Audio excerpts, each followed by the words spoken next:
Assalamualaikum warahmatullahi wabarakatuh.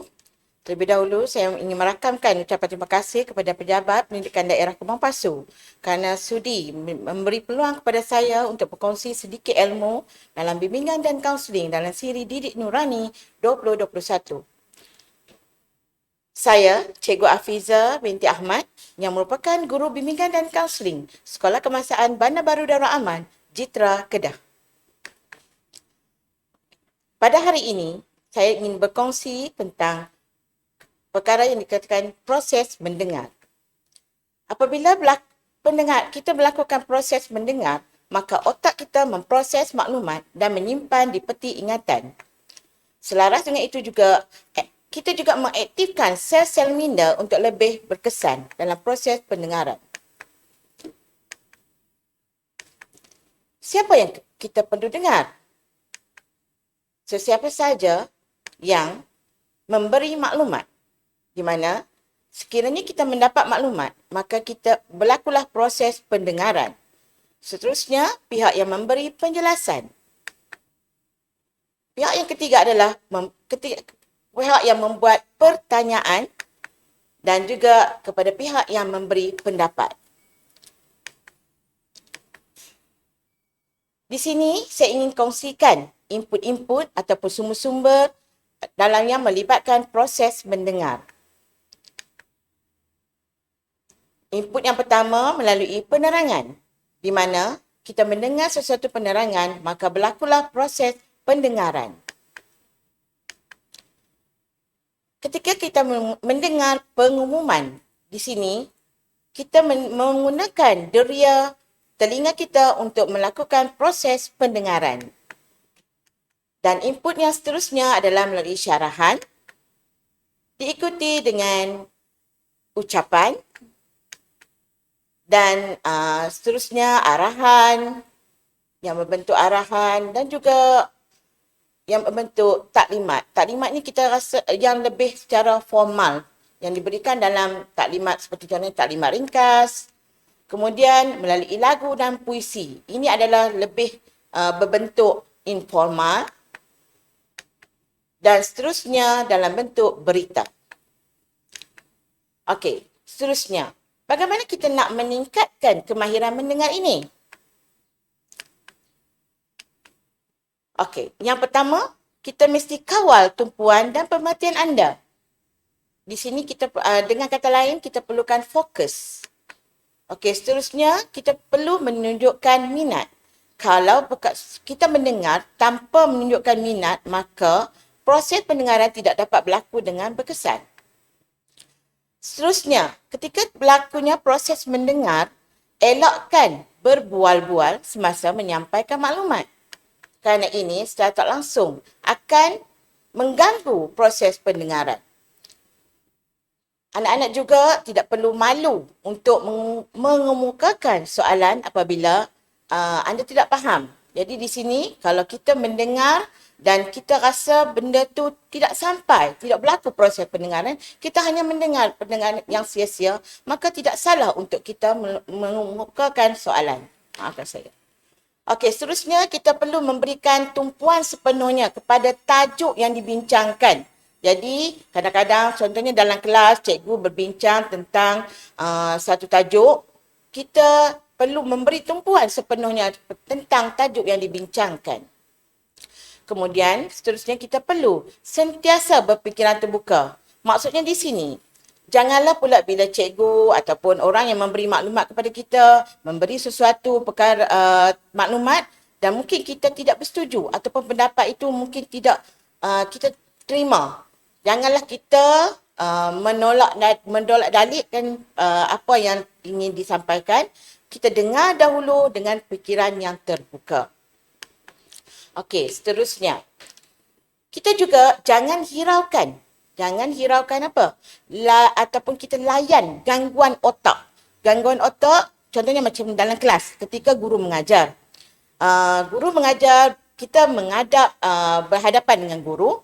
Kemudian kita semasa proses pembelajaran berlaku, kita memikirkan perkara yang tidak penting. Contohnya mungkin kita merancang apa yang kita ingin lakukan selepas sekolah. Jadi di situ walaupun berlakunya input maklumat, tetapi kita tidak dapat melakukan proses pendengaran dengan baik. Kemudian duduk dengan penuh minat. Postur badan kita juga efek. Kalau kata kita mendengar, cara kita duduk, cara postur badan kita, kita harus duduk dengan cara yang betul lah. Takkanlah dalam kelas cikgu bercakap di depan, kita sambil baring kan. Itu adalah satu perkara yang tidak sopan. Kemudian kita juga perlu mendengar. Macam saya kata tadi, kita tak boleh nak menilai. Kalau mungkin ada benda yang tersilap diberitahu, kita dengar dahulu dan bukan hak kita untuk menilai. Kecuali bila kita diberi ruang untuk menilai ataupun bertanyakan soalan. Seterusnya, kalau untuk pendengaran yang lebih berkesan dalam kelas, ini saya fokus kepada dalam pembelajaran dalam kelas ya. Kalau kita nak pendengaran itu berlaku dengan lebih baik lagi, sebaiknya kita baca dulu. Baca bahan yang mungkin kita cikgu dah bagi tahu, okey, esok kita akan masuk bab 5, tajuk 5. Jadi kita pun okey, malam kita buat ulang kaji, kita baca dulu bahan yang hendak diajar oleh guru. Insya-Allah apa yang akan diajarkan oleh guru keesokan harinya akan lebih bermakna dan lebih memberi impak yang lebih baik kepada pelajar-pelajar. Dan seterusnya, ketika kita mendengar, kita haruslah mencatat isi-isi penting dengan menggunakan perkataan kita sendiri, kaedah kita sendiri. Mungkin apa yang cikgu terangkan agak formal ataupun agak huraian yang lebih panjang lebar kan. Jadi di sini kita gunakan cara kita untuk mencatat isi-isi yang penting semasa berlaku proses pendengaran tersebut. Okey. Setiap perkara yang berlaku dalam badan kita, dia mempunyai gangguan. Antaranya, kalau bila berlakunya proses pendengaran ini, sekiranya kita tidak memberi tumpuan, maka secara tak langsung apa yang kita terima akan terjejas. Kemudian kita tidak menunjukkan minat sesuatu mata pelajaran tersebut. Contohnya kalau kita mata pelajaran sejarah. Jadi satu mata pelajaran yang kita kurang berminat.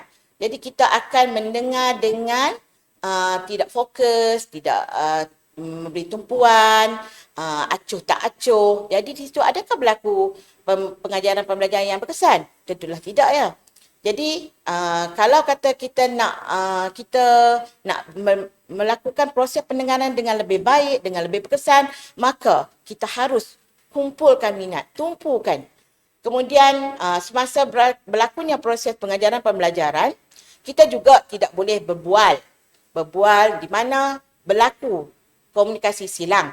Jadi di sini jelas pendengaran kita akan terganggu. Kemudian kita akan faktor seterusnya yang boleh memberi gangguan pada proses pendengaran adalah kita sering membuat anggapan negatif. Contohnya tajuk, mungkin tajuk hari itu tidak menarik.